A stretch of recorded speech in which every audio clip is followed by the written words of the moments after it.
from Haunted Flower on a warm day in Indiana, ready to review Crazy Heart just for you. So it finally came here, I finally saw it, and this is what I think about Crazy Heart and Jeff Bridges winning Best Actor at the Oscars this year. Crazy Heart was written and produced by Chris Cooper in his first movie as a director based on the novel by Thomas Cobb.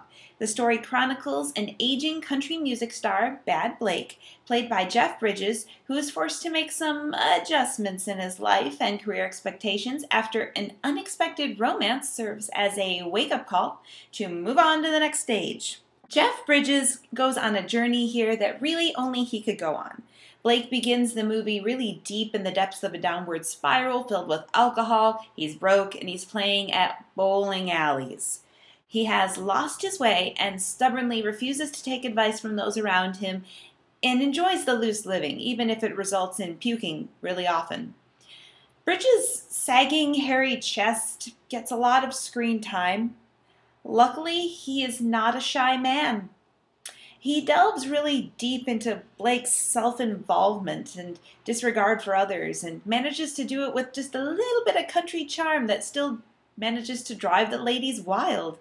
His voice really has a great sound for the country blues style that his character performs, and he keeps a constant spaced-out look on his face throughout just to show the degree of intoxication.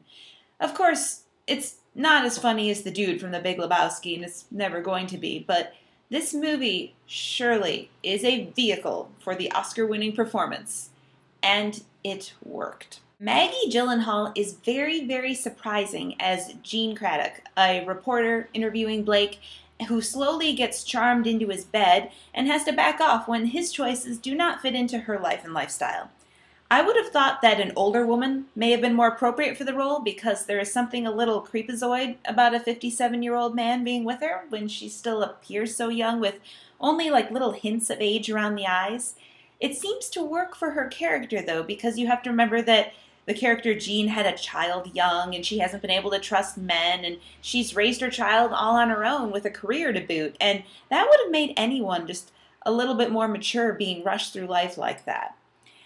I have to say the most amazing thing about Maggie Gyllenhaal's performance is the way she is able to convince the audience that there is something inside the character of Blake that she loves and is attracted to. That floored me. She convinced me that she really loved this man. That's a huge accomplishment. And I mean, look at, he had the saggy, hairy chest. But anyway, she portrays it mostly through really nice, slow smiles and some tears. And I was glad that she was nominated too. Colin Farrell plays Tommy Sweet, another country music star who got his start behind Blake and kind of learned everything from him, but his career has blossomed while Blake's has waned. Blake's jealousy really prevents him from coming to Tommy for help, and in an unlikely role for Farrell, who kind of has a reputation of being a little bit of a jerk, Tommy is respectful, courteous, and downright wistful about what could have been with their two careers together teaming up more. Farrell gets to show off a little bit of a nice timbre in his voice, his singing voice, and it's the least mouthy role he's had in a long time. It's kind of an even keel role, and he manages to do it without making you like want to throw anything at him. It's kind of nice role. The story is really good. It feels like a lot of other music stars, music movies. It just starts in a late chapter of the life and moves on from there. The movie itself, I wouldn't say is best picture material, but the performance of Jeff Bridges really shines right on through and gets noticed big time.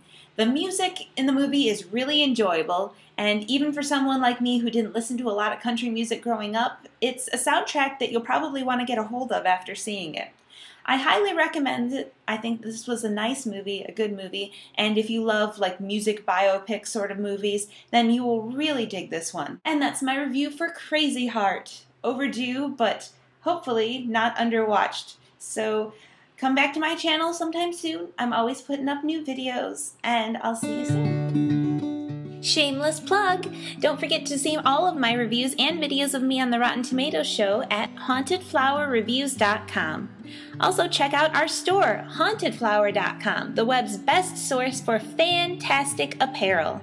You can follow us on Twitter at haunted_flower or fan our Facebook page too.